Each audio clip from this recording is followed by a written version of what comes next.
The system did not begin as a mistake. It began as a solution. In the late 17th century, the world's most powerful governments faced a problem they could no longer escape. War had changed. Armies were larger. Ships were heavier. Campaigns lasted longer. Victory no longer depended only on soldiers and steel. It depended on money. Taxes alone could not keep up. Raising them too fast risked revolt. Cutting spending risked defeat. The old methods of funding power were failing, and the pressure was mounting. In response, a quiet idea emerged inside counting houses and royal chambers. It did not promise freedom or fairness. It promised continuity, a way for governments to keep going, even when the bill came due. The idea was simple, but its consequences were profound. Instead of borrowing money and paying it back, governments would borrow and never truly repay. They would service the debt instead.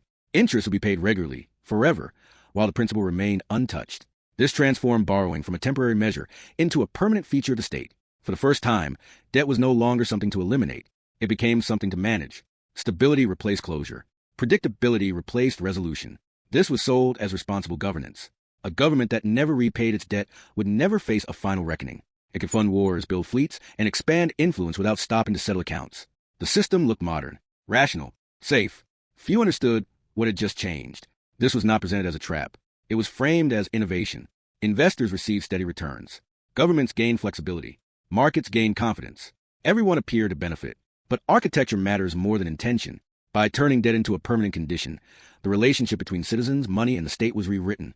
Taxes no longer funded government directly. They serviced obligations. The purpose of revenue shifted quietly from building the future to maintaining the past. Think about that. When debt has no end, neither does the claim on your labor. The state no longer works toward being free of creditors. It works to remain credible to them. The brilliance of the design was how ordinary it felt. There were no dramatic announcements. No public debates about permanence. The change arrived wrapped in paperwork and tradition. Bonds were issued. Interest schedules were set. Payments became routine. Over time, the extraordinary became normal. Generations grew up assuming that national debt was natural, even necessary. Few asked when it would end. Fewer still asked who benefited from it never ending. The system did not need secrecy. It needed time, and time was exactly what it had. Once debt became permanent, power shifted subtly. Governments gained immediate resources, but they also accepted long-term discipline. Their survival now depended on confidence. Not the confidence of citizens, but the confidence of lenders. Policy began to bend around market reactions. Stability meant keeping payments flowing. Credibility meant never questioning the structure itself. The system rewarded obedience and punished deviation. A government could change leaders, laws, even borders. What it could not change was the obligation to service debt. That obligation outlived wars, monarchs, and revolutions. It became the quiet constant beneath political theater. Citizens felt the shift slowly. At first, nothing seemed different. Life went on. Work was work.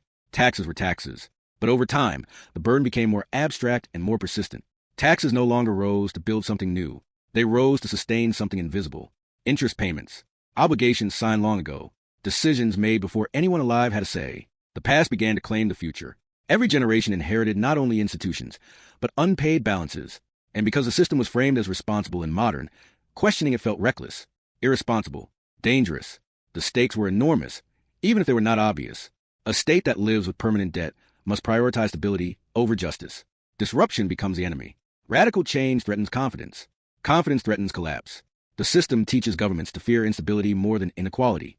It teaches citizens to accept limits as realism. The language of finance replaces the language of freedom. Numbers speak louder than people. Balance sheets speak louder than lives. And all of it feels neutral, even as it shapes outcomes with brutal consistency. This was the moment when money stopped being just a medium of exchange and became a mechanism of control. Not through force, but through obligation. Not through laws, but through math. Interest does not care who governs. It does not care about ideology. It only demands payment. That indifference is its power. Once embedded into the state, it becomes untouchable. You can argue with a ruler. You cannot argue with compound interest. The system's defenders pointed to its resilience. Crises came and went, yet the structure endured. Wars were lost. Empires faded. But the debt remained. It rolled forward, carried by new governments that inherited old promises. This endurance was celebrated as proof of success. The system worked, they said, because it survived. But survival alone does not prove virtue. Parasites survive. So do storms. The question is not whether a system endures. The question is who pays for that endurance. Over time, the logic of permanent debt reshaped behavior at every level. Governments planned budgets around interest payments. Institutions formed to manage issuance and confidence. Financial markets grew around the certainty that states would never walk away. This certainty was not based on trust. It was based on fear. Fear of exclusion. Fear of collapse. Fear of what would happen if the payments stopped. The system did not need enforcement squads.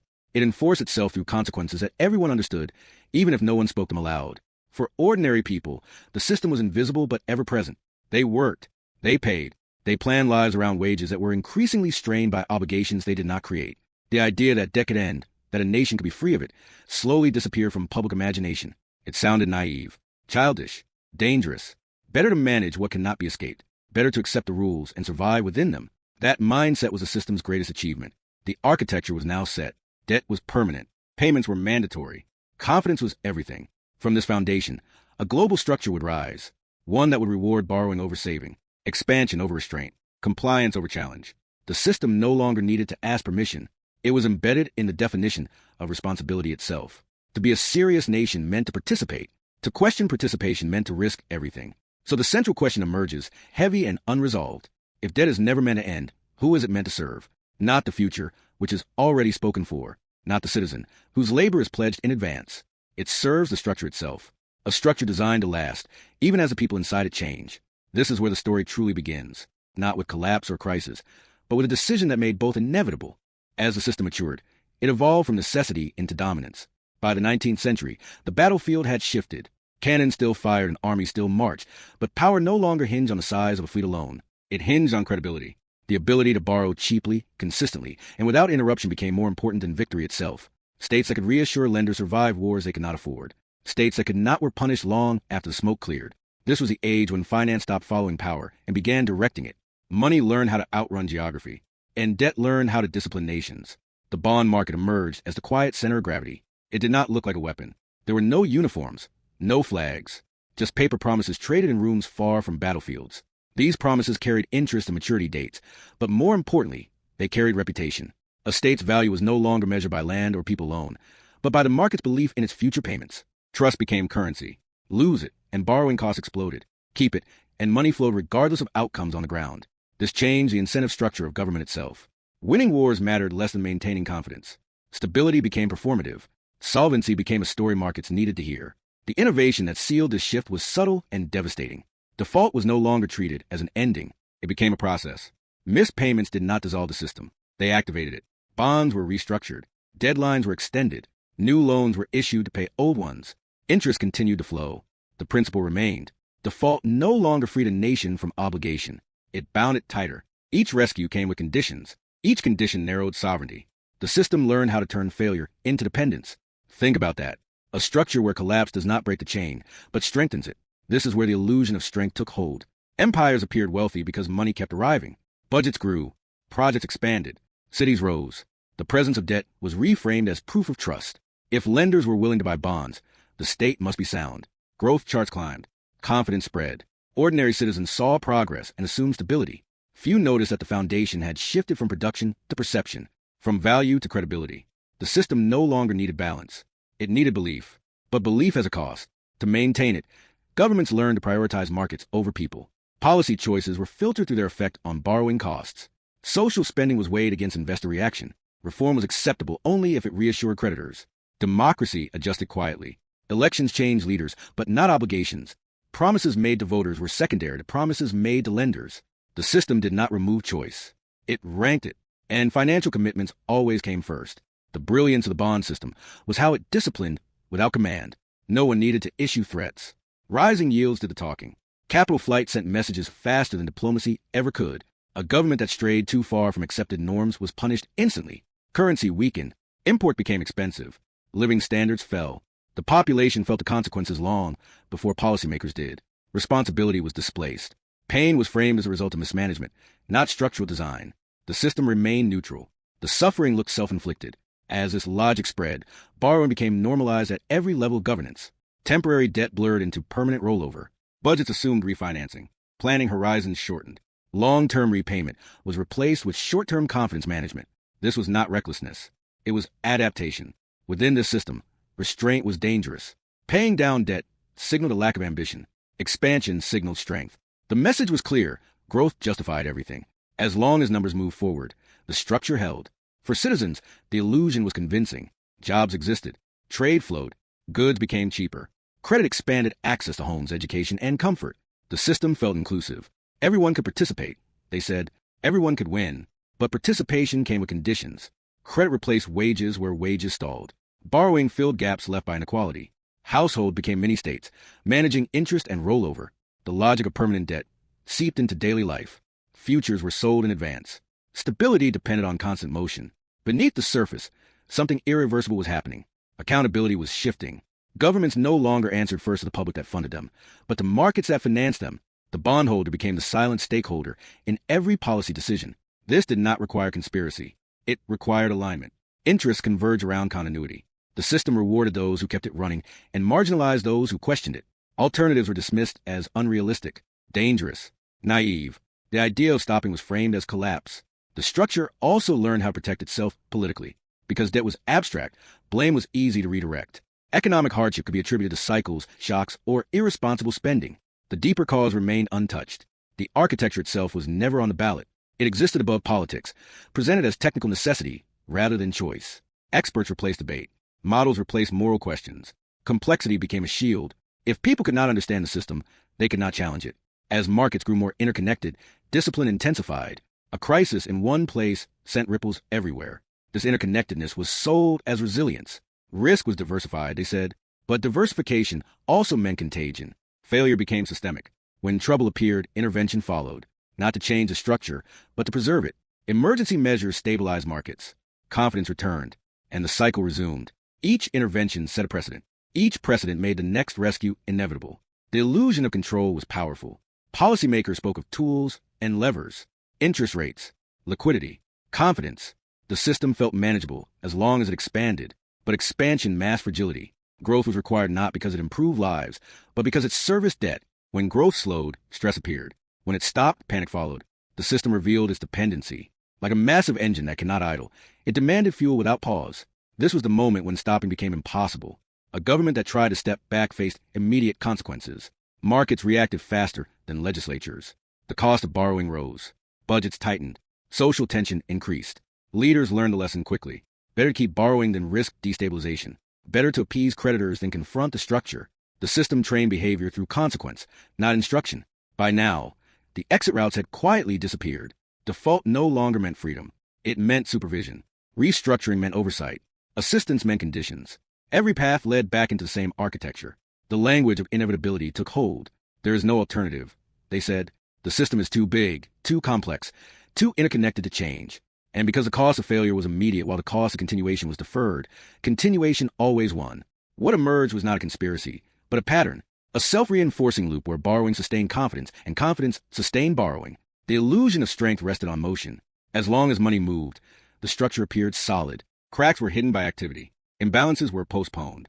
The future absorbed the pressure, and each generation inherited a system more entrenched than the last. This chapter of the story is not about villains or heroes. It is about incentives. About a structure that rewarded certain behaviors and punished others with mechanical precision. Governments adapted. Institutions aligned. Citizens adjusted expectations. The system did not need to convince anyone it was fair. It only needed to convince them it was unavoidable. And by the time that belief settled in, the architecture was complete. The world now lived inside a financial order where credibility mattered more than repayment, where debt was a signal of strength, and where stopping was the greatest risk of all. The illusion held. Empires rose and fell. Markets expanded. Life went on. But beneath the surface, the system was tightening, preparing for the moment when illusion would no longer be enough.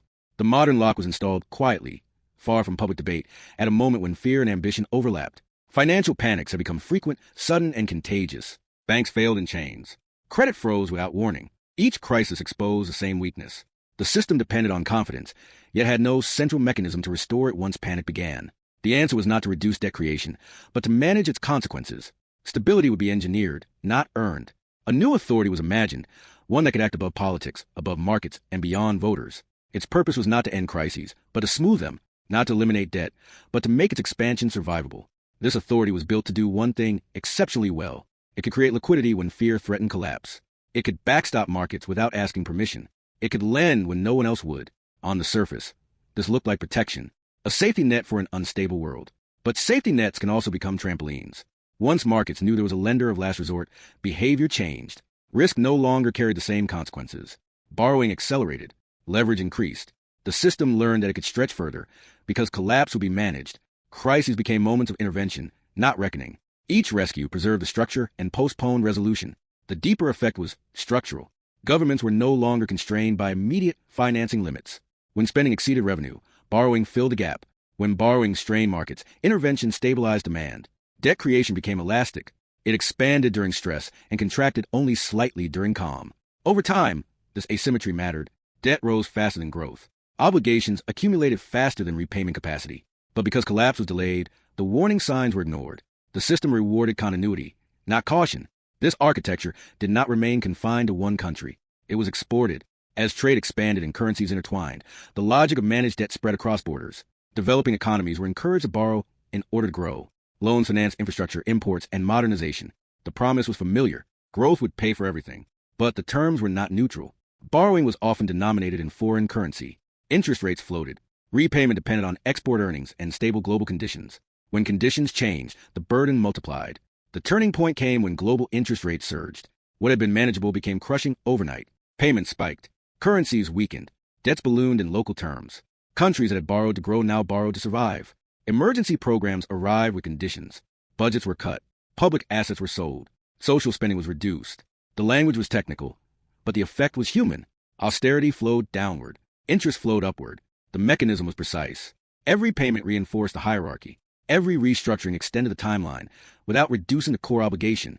This is where debt stopped being a tool of development and became a tool of discipline. Countries could not walk away without triggering isolation. Default meant exclusion from trade finance, investment, and credit. The cost was immediate and visible. Staying inside the system meant pain spread over time. Leaders chose the slower suffering. The system did not force them. It presented options and let consequences decide. That is how control works when it is embedded in incentives. The mechanism that transferred wealth was simple but relentless. Governments collected taxes from citizens. A portion of that revenue was set aside to service debt. Interest payments were prioritized to maintain credibility. Principle remained. Each year, money moved from labor to capital, from public budgets to private holders. This flow did not require corruption or conspiracy. It was automatic, written into contracts, enforced by markets. Over time, the scale became staggering. Trillions moved quietly, predictably, legally. Think about that. A system where vast transfers occur not through force, but through routine. Every crisis followed the same pattern. Shock, panic, intervention, consolidation. Institutions deemed essential were supported. Smaller players failed. Assets concentrated. Rules tightened for those with the least flexibility. Choice narrowed. The system emerged from each episode more centralized and more resilient. Resilience did not mean fairness. It meant survival. The structure learned from stress and adapted. It absorbed failure and redistributed its cost. Collapse became a feature that strengthened the core. For individuals, the logic mirrored the national experience. Credit expanded access. Then it became necessity. When wages stagnated and costs rose, borrowing filled the gap. Homes, education, healthcare, and emergencies were financed through future income. Households learned to manage interest. Defaults carried stigma. Responsibility was moralized. Structural causes were ignored. The same story played out at different scales. Debt was framed as personal choice, even when it was a systemic outcome. The brilliance of the system was how it hid complexity behind expertise. Decisions were framed as technical, necessary, beyond debate. Models replaced accountability. When policies failed, explanations grew more complicated. Ordinary people were told the system was too complex to change. Experts would handle it. Trust the process. Trust the institutions. Complexity became armor. It protected the structure from scrutiny. It exhausted challengers. It turned moral questions into mathematical ones. Over time, the system achieved something remarkable. It made itself indispensable. Governments depended on it to fund operations. Markets depended on it for stability. Households depended on it to maintain living standards. Removing it would cause immediate disruption. That threat alone was enough. The system no longer needed justification. It enforced participation through dependency. Even critics relied on it. Even reformers worked within it. The architecture had closed. The turning point was not a single event. It was a realization. Debt would never be resolved, only rolled forward. Crises would never end, only be managed. Growth would never catch up, only keep pace enough to delay collapse. The system did not promise freedom. It promised continuity. And continuity required discipline. Not imposed from above, but internalized. Governments learned to prioritize confidence. Institutions learned to protect the core. Individuals learned to adjust expectations. This was the moment when debt became the hidden weapon. It did not conquer territory. It organized behavior. It shaped policy without laws. It punished without courts. It rewarded without elections. The system did not need villains. It needed compliance. And compliance came naturally when alternatives were framed as catastrophe. By now, the exits were gone. Default was not escape. Reform was constrained. Revolution threatened isolation. The system presented itself as the least bad option, and because pain was distributed unevenly and delayed, resistance remained fragmented. Each group felt pressure differently. Each crisis was localized. The structure remained whole. This chapter is the hinge of the story. The moment when the architecture stopped pretending to serve growth and openly served itself. Debt was no longer a means. It was the end, a permanent condition that justified its own expansion. The world had entered an era where money was created to serve as money, where stability meant obedience, and where control was exercised through arithmetic. From this point forward, the system would no longer need secrecy. It would operate in plain sight. Numbers would replace narratives. Balance sheets would outrank ballots. And the cost of participation would be paid quietly, year after year, by those with the least power to refuse. Today, the system is mathematically complete. It no longer needs expansion to justify itself. It simply needs maintenance. Debt has grown so large and so deeply integrated that resolution is no longer a goal. It is a risk. Governments speak openly about managing debt, never eliminating it. The language itself reveals the truth. Debt is assumed to be permanent. Interest is assumed to be paid. The only uncertainty is how the burden is distributed and how quietly it is absorbed. The system has reached a stage where its size is not a problem to solve, but a constraint to obey. Each year, enormous sums move through the structure with mechanical precision. Taxes are collected, budgets are passed, and before roads are repaired or services expanded, obligations are honored, interest is paid. This flow is not debated. It is treated as non-negotiable. The result is a steady transfer of wealth from public labor to private capital. It does not require corruption or intent. It is written into the architecture. Contracts enforce it. Markets expect it. Politicians defend it as responsibility. Think about that. A system where the largest financial transfers in history occur without a vote. The scale has reached a point where reversal is impossible without collapse. Paying off the debt would require removing money from circulation faster than it was created. That contraction would destroy credit, freeze markets, and erase savings. The cure would be worse than the disease. So the system chooses inflation over repayment, devaluation over default, time over truth. The burden is spread across years, hidden in prices, diluted through purchasing power. People feel it, but cannot point to it. The system survives because its costs are diffuse and its benefits are concentrated. This is not incompetence. It is design. A structure built on permanent debt cannot end debt without ending itself. So it adapts. It changes the narrative. Debt is reframed as manageable, as a ratio, as something future growth will handle. Each generation is told the same story. Prosperity is just ahead. Sacrifice is temporary. Adjustment is necessary. And because collapse is always framed as the alternative, continuation wins by default. Those who benefit from this system rarely need to speak. The architecture speaks for them. Financial institutions profit from interest, fees, and rollover. Markets profit from volatility managed by intervention. Large holders of capital benefit from asset inflation fueled by debt expansion. When crises occur, support flows upward. Losses are absorbed downward.